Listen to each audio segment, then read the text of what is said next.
거룩하신 하나님, 참 되신 참 주이신 하나님, 저희가 오늘 주님께 예배하러 나왔습니다.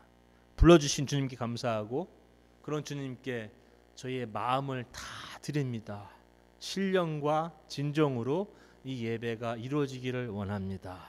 저희 몸만 왔다 가는 것이 아니라 저희 마음도 왔다 가게 도와주옵소서. 함께 하실 주님 감사합니다. 예수님 이름으로 기도합니다. 아멘. 오늘은 제자의 길 1번이라고 그랬는데 제가 오늘 부활절까지 제가 제자의 길이라는 제목으로 제가 가끔 이제 미니 시리즈 같은 거 하죠. 미니 시리즈 이런 거 미니 시리즈를 한번 해보려고 합니다. 제자의 길은 어떤 것인가 그래서 우리가 한번 몇 주 동안 한 5, 6주 정도 숙고해보는 시간 갖도록 하겠습니다. 그리고 또 부활절 끝나면 또 생각하고 있는 또 시리즈가 하나 있는데 제가 가끔 하니까 좀 이해해 주십시오. 오늘은 고독의 길입니다. 고독의 길. 우리 저기 여러분들 혹시 SNS 이런 거 하십니까? 무슨 뭐 카카오톡을 비롯해서 페이스북 뭐 이런 거 하세요? 이런 거 다 뭔지 모르시죠? 이런 거 저도 모르는 게 대부분이에요. 이거 유튜브고요. 그리고 요게 페이스북 제가 하는 것만 그리고 여기 링크드인이라고 요거는 이제 직장 가지신 분들은 알 거예요. 요거 이제 직장 어떻게 잡아보려고 우리 하는 사람들이 있어요. 저도 이거 오면은 여기에 여기 변호사 뭐 떴다 뭐 다 나오거든요 여기에. 그리고 이건 트윗 하는 거 우리 트럼프 대통령이 좋아하는 거죠. 트윗 이겁니다. 이거 저는 계정 있는데 한 번도 안 써봤어요. 그리고 우리 학생들이 좋아하는 거 이거 핀트레스트. 그리고 여기 있는 게 인스타그램. 이거는 메신저고요. 엄청 많죠. 이건 왓츠앱 이런 거고요. 이건 스포티파이라고 우리 학생들이 듣는 음악 앱 저거예요. 이건 스냅챗 같고. 저는 한 서너 개 하는데 여러분들 몇 개 하십니까? 그래도 한 몇 개 하시죠? 최소한 한 개는 하시죠. 근데 카카오톡이 없네요 여기에. 하여튼 하나 정도는 하시죠. 왜 하시는지 아십니까? 그 다음 페이지 한번 주세요. 이게 다 연결이 돼 있어요. 우리가 전 세계적으로. 저도 친구들 보면 연결이 다 돼 있어요. 저도 이 그룹 저 그룹 많잖아요. 보면은 어느 때는 알지 못하는 사람도 떠요. 왜냐하면 제 이제 그 전화번호 찾아서 어떻게 알지 못하는 사람이 막 떠서 친구를 하겠대요. 그러면은 알지도 못하는 사람이 막 뜨면 이 사람은 누군가 보면은 저의 친구의 막 친구예요. 누군지도 몰라요. 사실상 누군지도 몰라요. 저도 링크드인 하면서 한 명 팔로우하는 사람이 있는데 뉴욕에 있는 사람인데 그 이안 브레머라고 이 사람이 유레이시아 무슨 회사 사장 같은 사람인데 기사를 많이 써요. 경제니 정치니 굉장히 똑똑한 사람이에요. 보니까 팔로워 다른 사람이 500만 명이 넘어요. 5.14 밀리언인가 어저께 제가 확인해봤는데 그렇게 많아요. 우리 자녀들도 가수니 누구니 하고 쫓아가는 사람 엄청 많아요. 그리고 알지 못하는 친구들이 막 호주에도 있고 일본에도 있고 막 다 연결돼 있어요. 우리가 이런 세상에 살고 있습니다. 정말로 이게 디지털로 다 연결돼 있어요. 사실상 우리 감리교도 이렇게 연결돼 있어요. 아시겠지만 우리 감리교도 이제 그 커넥셔널리즘이라고 해갖고서는 우리 교회를 하나로 봅니다. 감리교회는. 그래서 우리는 하와이에 있는 감리교회, 어디 일리노이에 있는 감리교회, 뉴욕에 있는 감리교회, 아니면은 필리핀에 있는 감리교회, 일본에 있는 감리교회 다 하나로 봅니다. 우리는 한 교회이기 때문에 그래요. 하여튼간에 비슷합니다. 우리도 이해하는 게. 제가 다음 질문을 드릴 건데 여러분들 오늘 난 좀 외롭다. 한번 손 좀 들어보시죠. 나는 오늘 좀 나는 오늘 좀 외로운 사람이야. 다음 질문은 조금 틀려요. 나는 오늘 좀 고독하다. 제가 이 단어를 오늘 좀 다르게 했습니다. 오늘 외롭다, 고독하다는 단어를 제가 오늘 좀 분리를 하려고 해요. 사실상 여러분들 뉴스를 듣거나 다른 이제 접하시는 거 보면은 외롭다, 고독하다는 단어를 하나로 취급합니다. 그래서 한국에서는 고독사 이런 말도 있죠.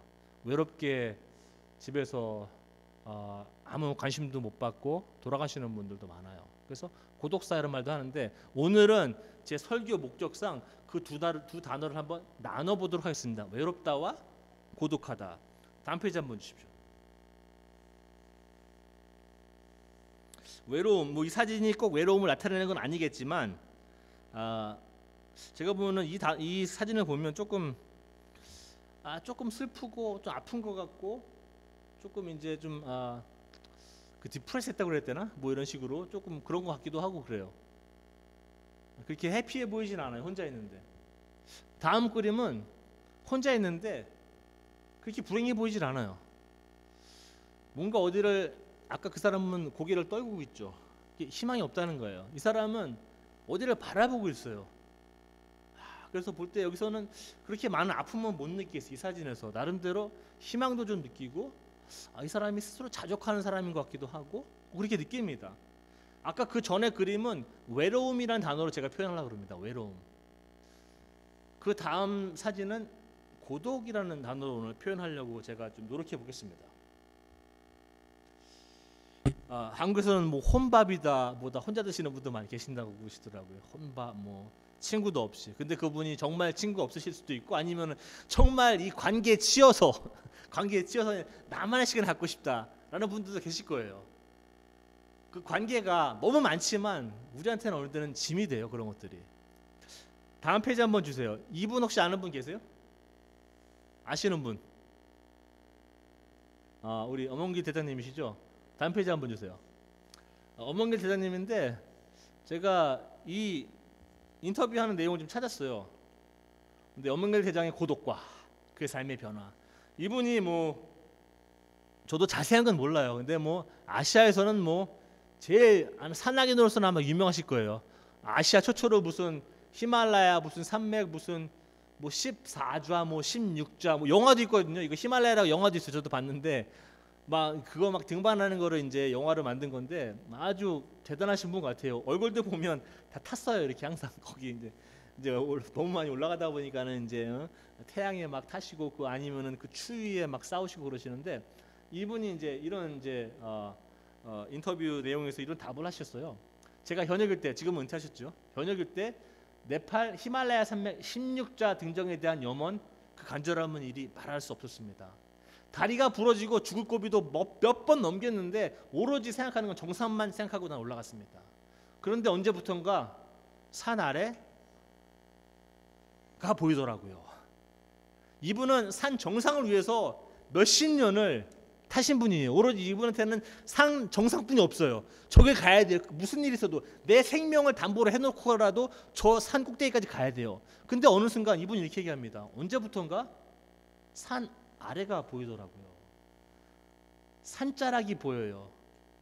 오가는 사람이 보이고 천진난만하게 웃는 아이들이 보이는 거예요. 열악한 환경 속에서 문명의 혜택도 못 받고 부모 세대들로부터 내려오는 가난에 짓눌린 아이들이 가여웠어요. 그래서 그때부터 빌었어요. 2007년도 봄 마지막 16자 로체샤르 8,400m 산입니다. 이게 우리 에베레스트 산이 8,848이죠. 그러니까 한 400m 낮은 거예요. 이 세상에서 제일 높은 산. 그 로체샤르 신에게 빌었어요. 뭐 기독교는 아닌 것 같아요. 하여튼 이 산의 신한테 빌었습니다. 제가 이 오른 산에서 살아서 내려가게 해주십시오. 남은 인생 산 아래 사람들에게 베풀면서 살아가겠습니다. 그래서 이분은 지금 그 엄홍길 휴먼 파운데이션 이런 것도 만들어서 지금 그 네팔에 있는 학생들 학교도 지어주고 학교 용품도 지원해주고 막 그러시는 분이에요. 이분이 지금. 이분 그 영화에서 제가 봤는데 이런 장면을 기억해요.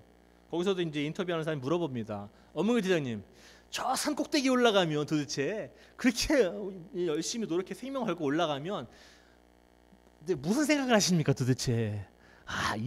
내 인생은 어떻게 살아야 될까? 아니면 나의 꿈은 어떻고 나의 목적은 어떻고 이런 커다란 것을 생각하십니까? 라고 그래요.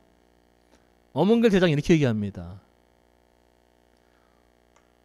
살을 애는 듯한 그 추위, 어둠, 또한 두려움, 숨은 막 헐떡헐떡거리죠. 올라가면 그런 가운데 내가 얼마나 나약한 존재인가라는 거를 생각합니다. 그러니까 뭐 나의 인생이 어떻고 인생의 방향이 어떻고 이게 아니라 나는 얼마나 이 제한적인 존재인가, 한 인간으로서 나약한 존재인가, 나는 얼마나 이렇게 약한 사람인가 라는 것을 깨닫습니다. 그기에 이 사람은 자기 스스로 고독한 시간을 보냈기 때문에 자기 스스로를 돌아볼 시간이 있었던 거예요. 그러다 보니까 이 사람은 이렇게 얘기합니다.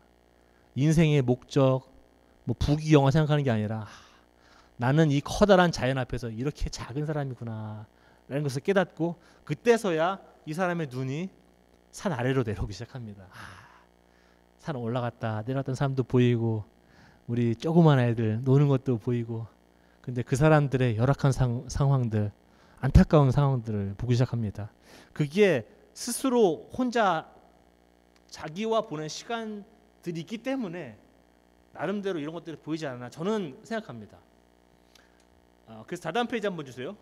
주시면 여러분도 혹시, 그래서 제가 오늘 외로움과 고독이라는 단어를 조금 나눠서 지금 하려고 합니다. 외로움은 다음 페이지 한번 보시면 아마 이 지금 이 코트가 조금 여러분도 한번 생각해 보세요. 혼자라서 외로운 것이 아니라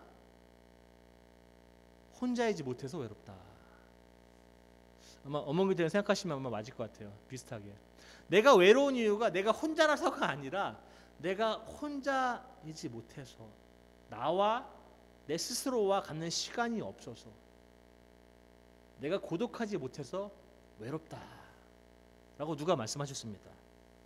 이거를 신학적으로 풀어내는 분도 계세요. 신학자예요. 다음 페이지 한번 주세요. 이분은 그 폴 텔리히라고 굉장히 뭐 유명한 신학자예요. 뉴욕 아마 유년에서 좀 가르치셨을 거예요. 제가 알기로는. 돌아가셨고 당연히 오래된 분인데, 이분이 영어로는 이렇게 얘기해요. 다음에 저기 번역본이 있는데 한번 영어로 이해하실 수 있는 분들은 이 feel을 좀 느끼시면 좋아요. 이것도 language, 이 언어는 has created the word loneliness. 이 loneliness, 외로움이란 단어를 만들어냈다. 이 언어라는 게 뭘 설명하기 위해서 to express the pain of being alone. 혼자 있는 아픔, 혼자 있는 아픔, 혼자서 사람들 관계없이 혼자 있는 사람의 아픔을 나타내기 위해서 우리는 저 사람은 외롭다, lonely하다는 단어를 이 우리의 언어가 만들어냈다는 거예요. 반면에 언어는 또 다른 단어도 만들어냈습니다. 그게 이 solitude, 고독이라는 단어예요. 이 고독이라는 단어는 내가 혼자 있는 영광, 혼자 있는 즐거움을 나타내기 위해서. 다음 페이지 한번 주시면 이제 번역이 될 텐데, 외로움이란 혼자 있는 고통을 표현하는 말이고, 고독이란 혼자 있는 즐거움을 또 영광을 표현하는 말이다. 잠깐 곱씹어 보십시오. 외로움이란 혼자 있는 고통을 나타내기 위해서 있는 말이고, 고독은 혼자 있는 즐거움, 자족하는. 그래서 성경에는 이런 부류의 사람들이 많아요. 고독을 즐기시는 분들. 다음 페이지 한번 주세요. 우리 성경을 잠깐 보면 이 구약에서도 그렇고 뭐 선지자들, 그리고 우리 예수님의 그 제자들, 사도들, 그리고 우리 교회사에서 그 사막 교부라고 하는 분들이 계세요. 사막 교부. 제가 뭐 잘 간단하게 설명을 드릴 건데 가면서 그런 분들이 계십니다. 설명을 드릴게요. 일단 우리 저기 보겠습니다. 에녹. 성경에서 죽지 않고 하나님 나라 간 사람이 성경에 몇 명이죠? 예, 맞습니다. 에녹하고 엘리야. 예수님도 돌아가셨어요. 육적으로는. 그러니까는 살아서 간 사람은 둘 뿐이 없어요. 에녹하고 엘리야예요. 에녹은 이제 아주 그냥 우리 오래 전에 산 사람이에요. 성경에 보면 창세기에 나와요. 그건 아브라함도 전이고 막 노아도 막 전이에요. 이런 사람이에요.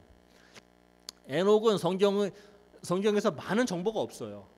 그런데 에녹을 설명하는 단어들이 몇 개 있어요. 이런 단어들 기억하실 거예요. 에녹은 하나님과 동행했다.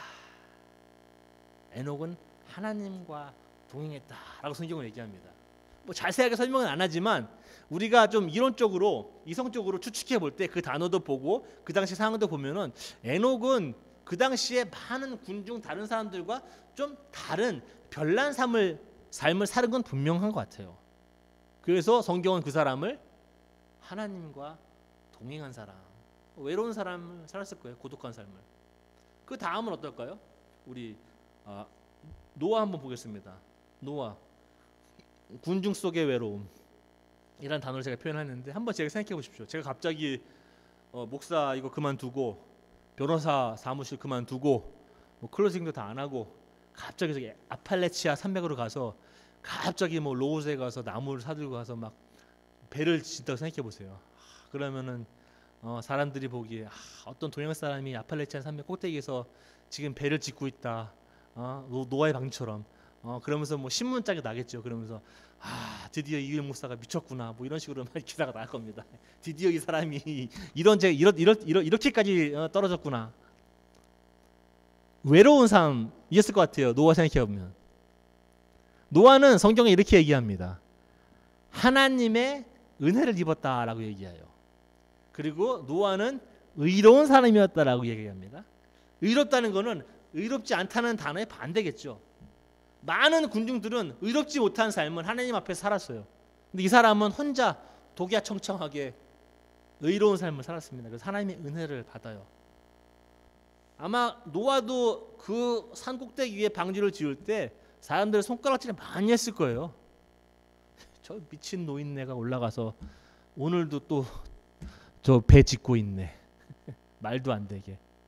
저거 왜 짓는 거야? 저 꼭대기에다가 바닷가에다 지어야지. 왜 산 꼭대기에다 짓는 거야? 하나님의 음성을 듣는 사람들. 노아는 그렇게 고독한 삶을 살았기 때문에 하나님의 음성을 들을 수 있었습니다. 군중 속에서 휘말려 살아간다. 영어에 이런 표현이 있어요. You go with the flow. 물 따라가듯이 거기에 그냥 몸 얹혀서 살아가라는 뜻이에요. 물고기가 물길을 거슬러 올라가는 물고기가 있잖아요. 뭐 연어 같은 거 그런가요? 보면 그렇잖아요. 이제 알라러. 근데 대부분의 물고기들은 이제 물 흘러간 대로 그냥 다니죠. 노아는 그랬던 것 같아요. 역류해서 올라가는 사람이, 이 사람은 고독한 삶입니다. 우리 아브라함 한번 보겠습니다. 아브라함은 제가 외로운 만남이라는 단어로 좀 표현했는데 의미는 이래요. 아브라함을 가만히 보면 아브라함은 이제 하나님께 제사를 많이 드려요. 아시겠지만 뭐 우르를 떠나서 하란에서 한참 살다가 하란에서 내려와서 뭐 세겜도 갔다가 베델도 갔다가 뭐 이러면서 이제 뭐 하나님이 언약도 주고 뭐 이 사람이 제사를 많이 바쳐요. 그 제단도 쌓고 제사 많이 바쳐요. 그런데 이 사람이 하나님이 아브라함한테 이야기할 때는 항상 군중 속에서 이야기하지 않습니다. 오로지 하나님과 아브라함 둘이 있을 때만 이야기합니다. 하나님.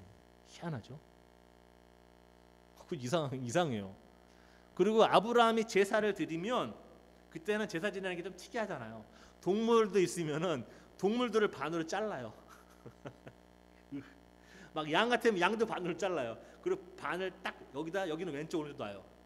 그리고 이제 뭐 불로 지피는데 한 번은 하나님께서 횃불이 되셔서 이거는 아브라함이 쌓아놓은 그런 제단에 이제 동물이 반으로 갈려져 있고 이 사이로 횃불이 확 지나가는 장면이 나와요. 창세기 보면. 그때도 아무도 없었어요. 오로지 하나님과 아브라함. 고독한 사람들이 많아요. 이 성경을 보면 그런 사람들이 우리가 이 사람은 위대한 신앙이다라고 이야기하는 사람들은 고독한 사람들이 대부분이 많아요. 모세. 이 사람도 생각하면 뭐 이 사람 삶도 파란만장하죠. 히브리 사람이 다 죽이라고 그랬는데 이집트 왕이 어머니가 막 요게벳이 막 살려서 막 그 역청에다가 뭐 바구니에다가 집어넣어갖고 했다가 그 바로의 딸, 이제 공주 그 밑에 들어가서 살죠. 그러면서 이 사람이 모세도 자기도 알았겠죠. 왜냐하면 자기 엄마가 저기 돌봐주는 사람이니까 유모니까. 그러니까 이 사람이 이집트에서 크는데 히브리 사람이라는 걸 알아요. 그러다 보니까는 거기에 이제 이 이집트 문화에 동화되지 않습니다. 그러면서 성경에도 보면은 이 사람이 산책도 나가고 모세가 나는 누굴까 가능한 한 왕궁으로부터 멀리 떨어져 산책을 많이 하고 했어요. 어느 날 산책하다가 발견한 게 이집트 사람하고 히브리 사람하고 싸우는 거예요. 그래서 이 사람이 보다가 히브리 사람을 살리기 위해서 이집트 사람을 죽이게 돼요. 그 살인죄로 일단 누명은 아니죠. 살인했으니까 살인죄로 고소가 되고 이 사람이 도망갑니다. 어디로 도망갑니까? 도시로 도망가지 않습니다. 광야로 도망갑니다. 아무도 없는데. 그래서 광야에서 40년 동안 지내요. 그 이드로 집에서 그 양 치면서, 그죠? 양 누구랑 같이 칩니까? 양 혼자 칩니다. 이 사람이 40년 동안 양 혼자 쳐요. 이 사람은 나가면 하늘, 땅, 양, 자기 이거뿐이 없어요. 매일 이걸 하는 사람이 40년 동안. 그러면서 한날은 떨기나무 경험, 제가 뭐 말씀드렸지만 사실 떨기나무는 아니고 가시나무입니다. 그게 가시나무, 제가 말씀드렸죠 예전에. 가시나무 경험을 하게 되죠. 거기서도 모세는 혼자 있었습니다. 뭐 같이 그룹으로 뭐 바이블 스터디 하다가 만나는 게 아니에요. 성경은 혼자 만나요. 하나님을 항상 이런 식으로 고독하게 만납니다. 그러다가 나중에 뭐 임무도 이제 하나님께서 주시고 쭉 가시죠. 교회 역사에서 보면 한 3세기 정도에 이런 게 있어요. 313년도에 그 밀라노 칙령이라는 게 있어요. 밀라노 칙령, 혹시 들어보신지 모르겠는데, 밀라노 칙령이라는 게 뭐냐 하면은 이 기독교를 정식적으로 합법화시킵니다. 로마에서. 그 전까지는 로마 정부에서 이 기독교인들을 말도 안 되는 박해했어요. 네로는 자기가 불러놓고 기독교인들이 불렸다고 얘기하고 이제 기독교인을 잡기 시작합니다. 처형하기 시작하죠. 다 그런 과정을 거쳐서 콘스탄틴 황제 때 이 사람이 전쟁을 나가는데 하늘에서 예수 그리스도의 사인, 카이로 사인을 보고 나가서 이겨서 이건 하나님이 도와주셨다. 그래갖고서는 로마의 종교를 바꿔버립니다. 오늘부터는 다 니들 기독교인이야. 313년 밀라노 칙령입니다. 이때에 한 교부가 생각했습니다. 더 이상 313년 이후에는 기독교인이 된다는 것이 위험하지 않았습니다. 그 전에는 기독교인이 된다는 것은 내 생명을 정말로 내놓고 다녀야 되는 거예요. 정말로 내 생명을 가져가요. 죽여요. 그런데 밀라노 칙령 이후에는 기독교인이 되는 게 굉장히 안전해졌어요. 아무도 안 건드려요. 오히려 막 더 믿으라고 그래요. 오히려 세례 안 받으면 정부에서 난리가 나요. 막 이런 식으로. 그러다 보니까 이 안토니라는 교부는 생각이 들었어요. 내가 사막으로 도망가야 되겠다. 하나님 믿는 게 이렇게 편하다니. 이래서는 안 되겠다. 그래서 사막으로 도망가서 이 수도원을 짓기 시작합니다. 그래서 우리를 그런 사람들을 사막 교부들이라고 그래요. Desert Fathers. 그래서 지금 현재 수도원의 문화가 지금 다 자리 잡힌 거예요. 그때부터 한 1700년 전부터. 이 세상의 모든 편안함을 에서 도망가서 나를 불편하게 하려고, 내가 갖고 있었던 모든 것을 포기해서 하나님만 바라보려고, 고독하려고, 하나님과 보내는 시간을 더 가지려고 사막으로 도망갑니다. 사막 교부 중에 한 분은 이렇게 얘기했습니다. 아바스 모사라는 분이 얘기합니다. 그대의 수도실에 앉으십시오. 이제 수도사들은 자기 수도하는 방도 있고 기도하는 방이 있거든요. 그럼 그대의 수도실에 앉으십시오. 그대의 수도실이 당신에게 모든 것을 가르칠 것입니다. 예수님은 이렇게 얘기해요. 너희가 기도할 때 어디로 가라고 그랬습니까? 예수님은 교회로 가라고 얘기 안 해요. 어디 기도원으로 가서 뭐 하다고 얘기도 하지도 않고, 어디 뭐 여기 광장에 가서 기도하라고 손 들고 뭐 기도하라고 얘기하지도 않아요. 어디 스테디움에 가서 사람들 모아놓고 기도하라고 얘기하지 않아요. 예수님은 이상하게 네 방 골방에 가서 문을 잠그래요. 또 누가 들어오지도 못하게. 나도 못 나가고 들어오지도 못하게 문 잠그래요. 그리고 기도하래요. 그 말에 생각한다면 아마 그 골방이 우리들이 필요한 모든 것을 가르쳐 줄 것입니다. 이 기독교는 이 고독이랑 굉장히 친한 종교예요. 예수님 보면 알아요. 예수님. 제가 누가복음 14장 읽었는데 이게 마태복음에도 있어요. 비슷한 말씀들이. 근데 마태복음은 어떠한 것도 또 집어넣기도 합니다. 그거 뭐 나중에 저희가 시간 있으면 얘기할 텐데, 예수님 보면 알아요. 겟세마네 동산에서 잡히시기 바로 전에 예수님이 뭐 하셨죠? 기도하십니다. 얼마큼 기도하시냐면 이분이 핏방울이 땀방울이 될 때까지 기도합니다. 어떻게 기도하면 도대체 핏방울이 땀방울이 되는지 모르겠어요. 저도. 땀은 땀인데 왜 땀이 핏방울이 되는 건지. 하여튼 그러한 강력하게 모든 걸 내놓으시면서 기도하시는데 그분이 제자들하고 같이 기도했습니까? 제자들은 뭐였어요? 제자들은 자요. 예수님이 홀로 기도하실 때, 예수님이 홀로 두려움과 싸우실 때 제자들은 다 잡니다. 예수님 나무라지 않아요. 그래도 다 아시니까. 니들 몸이 피곤한데 어떻게 하느냐? 자거라. 나의 생명은 지금 경각에 달렸는데 아무도 나랑 같이 기도해 주지 않아요. 아무도 나와 같이 내가 지금 처해 있는 이 두려움과 같이 싸워주지 않아요. 혼자 싸워요. 그리고 예수님 잡히셨죠? 어떻게 됐어요? 12제자들 다? 예수님을 따르는 게 어느 때 보면 이런 것 같아요. 이 친구가 없어요. 끝에 가면. 저도 이런 거 굉장히 싫어하는데 예수님 보면 이거 왜 이랬을까? 좀 다른 방법이 없었을래나? 좀 세상과 같이 친구하면서 하나님과 같이 가면 안 되나? 그런데 오늘 27절에 보면 이렇게 나와요. 누구든지 자기 십자가를 지고 나를 따르지 않으면 제자가 될 수 없다라고 얘기해요.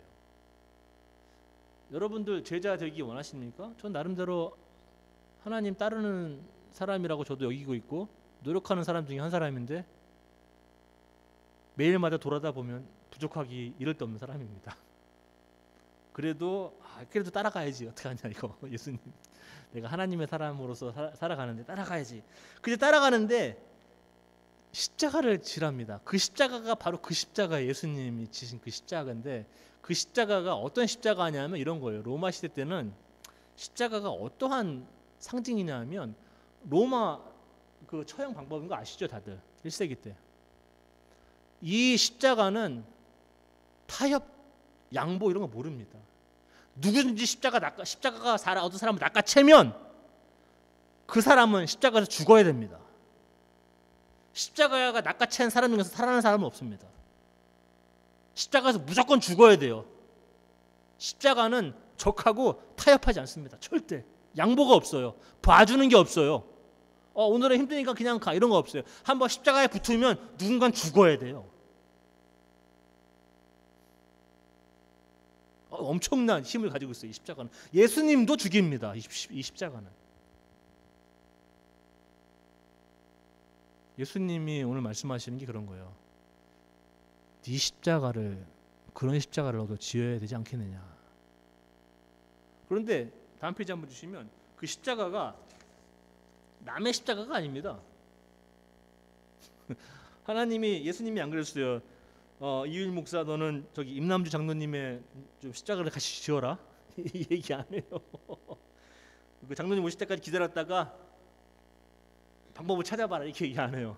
우일아, 너는 우일이 너의 십자가를 져야 되지 않겠느냐. 그리고 그 십자가는 그룹이 지지 못합니다.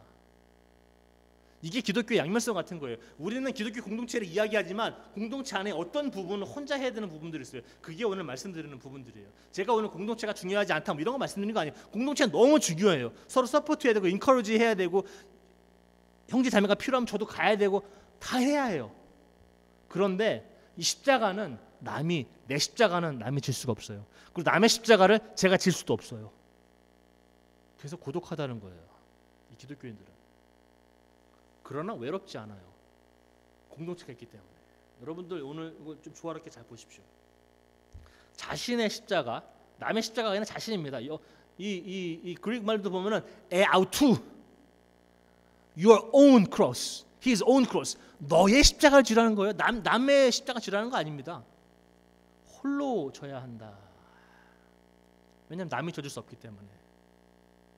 그래서 하나님의 사람들은 고독하다. 그러나 커뮤니티에서 외롭지 않다.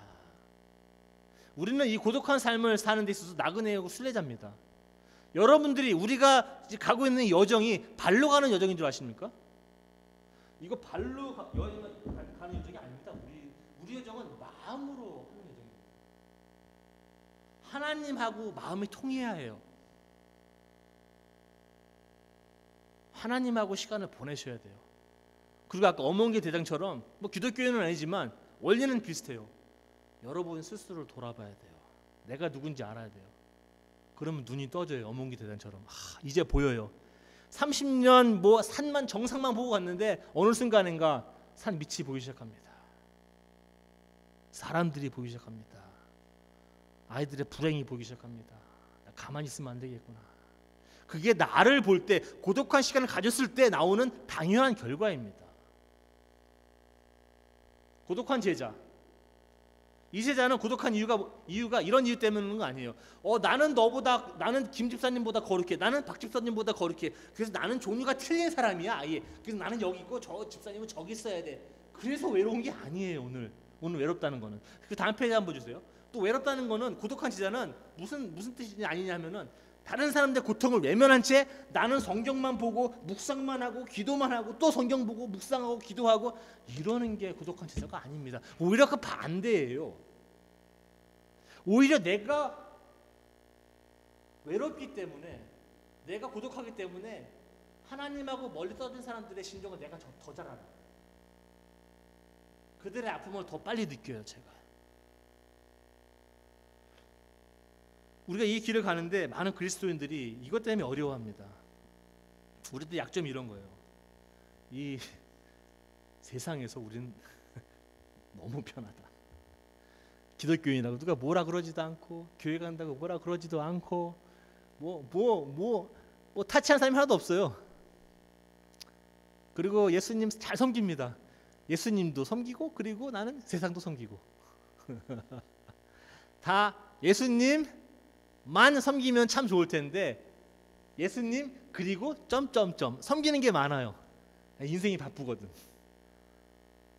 그리고 우리는 예수님한테 잘 설명드려요. 왜 그런지. 이게 또 인생이 예수님 안 살아보셨죠? 정말 바빠요. 저도 그 중에 죄인입니다. 저도 그 중에 죄인입니다. 저도 이것에 역류해서 살아보려고 하는 사람 중에 한 사람인데, 나름대로는 어느 때는 일주일이 그냥 눈 감고 뜨면 지나가요. 토요일이 왜 이렇게 빨리 오는지. 토요일에 설교 써야 되는데 토요일은 왜 이렇게 빨리 오는지. 벌써 토요일이야? 그때 이제 설교 쓰고 벌써 토요일이야? 일주일 동안 뭐 머릿속에 준비는 하는데 그렇게 시간이 빨리 가는 것 같아요. 바빠요. 뭐 목사 가정이 조금 본이 돼야 되는데 참 많이 그렇지 못해요. 제가 뭐 그런 점에서 죄송합니다 항상. 근데 역류해서 살려가려고 노력해요. 저도 제가 처해진 상황에서 최선을 다해서. 그래서 우리는 더 고독해져야 되고 더 하나님과 가까워져야 되는 거예요. 다음 페이지 한번 주세요. 세상에서 고독하지만 우리는 굉장히 고독한 사람들이에요. 외로운 사람들은 아니에요. 고독하지만 세상으로부터 고립되어 있지는 않다. 잘 이해하시기 바랍니다. 우리는 굉장히 고독한 사람들이에요.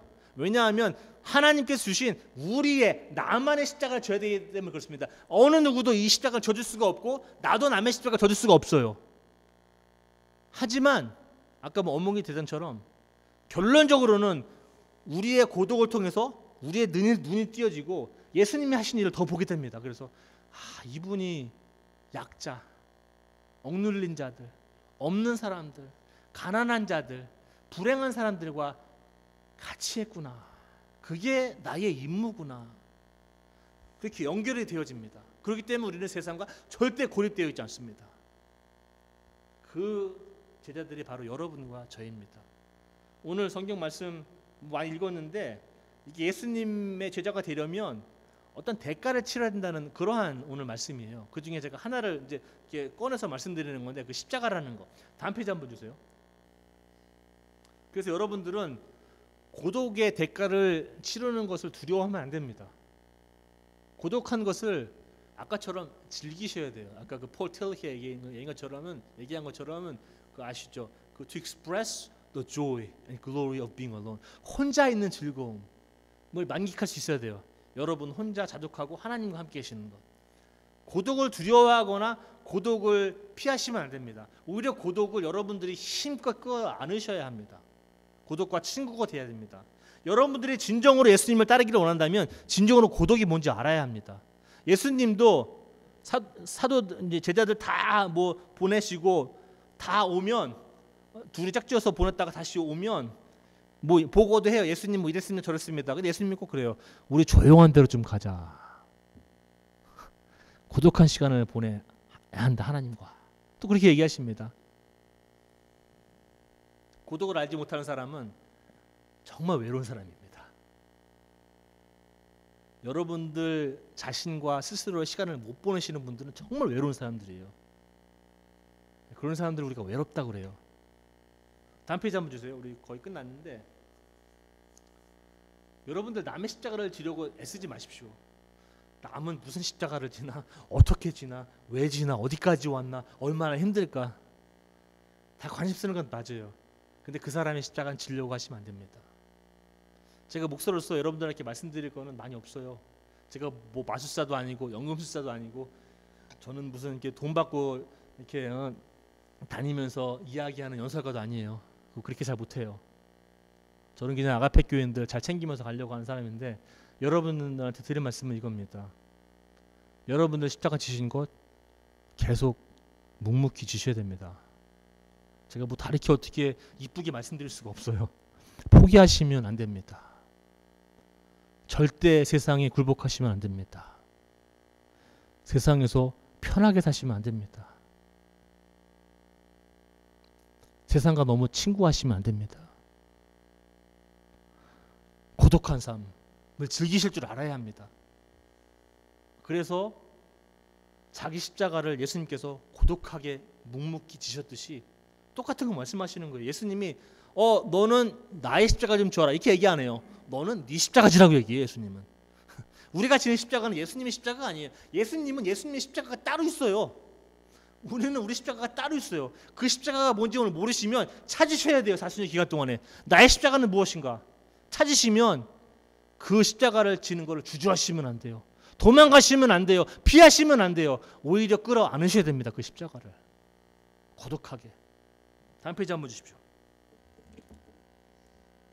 고독은 그래서 제자가 제자답게 살아갈 수 있는 필수적인 요소입니다. 아주 필수적인 거예요. 무슨 말이냐면은 여러분들이 제자가 아니라면 고독한 시간을 갖고 있지 않다는 뜻이에요. 예수님, 여러분이 진정한 제자라면 이 고독한 시간을 알고 즐기실 줄 알아야 됩니다. 제자는 홀로 걸어야 한다. 아주 나쁜 소식은 아닙니다. 아주 여러분들 뭐 그냥 그 솔로처럼 혼자 막 하라는 뜻은 아니에요. 대부분의 것은 우리가 같이 많이 합니다. 공동체적으로. 그러나 가장 이 특이한 부분, 예수님의 요구, 너희는 너희의 십자가를 지고 나를 따라오너라. 그렇지 않으면 너는 내 제자가 될 수 없다. 마태복음은 이런 것도 집어넣어요. 너는 너 자신을 부인하라. 남을 부인하라는 게 아니라 너 자신을 부인하라. 굉장히 고독한 작업들입니다. 이런 것들이. 하나님과 어문기 대행처럼 산에 올라가서 그 사람의 깊은 내면을 보고 우리한테는 하나님을 볼 때 내가 이런 사람이구나. 이렇게 참 하나님 앞에서 은혜를 받지 못한 사람인데 자비를 구하지 못할 사람인데 내가 은혜, 자비라는 단어도 못 꺼낼 사람인데 나를 위해서 오셨구나 라고 하는 어떠한 인식들, 그런 인식들에서 나오는 어떤 열정들, 하나님에 대한 연민을 베풀고 싶고 사랑을 나누고 싶은 마음들, 제자는 홀로 걸어야 한다라는 것에서 시작합니다. 그래서 다음 페이지 한번 주시면 우리 한번 이제 읽어볼까요? 이게 굉장히 간단한데 한번 읽어보겠습니다. 저기 우리 한국말로 제자의 길은 고독한 길이다. 시작. 제자의 길은 고독한 길이다. 우리 다시 한번 해볼까요? 시작. 제자의 길은 고독한 길이다. 여러분들 이 고독한 길을 걸으실 때 하나님이 필요하신 것, 예수님이 필요하신 것 제가 100% 보장합니다. 고독하기 때문에 필요합니다. 그런 길을 걸으실 우리 아가페 교회 성도님들에게 하나님의 은혜와 인도하심이 항상 함께하기를 제가 정말 간절히 바랍니다.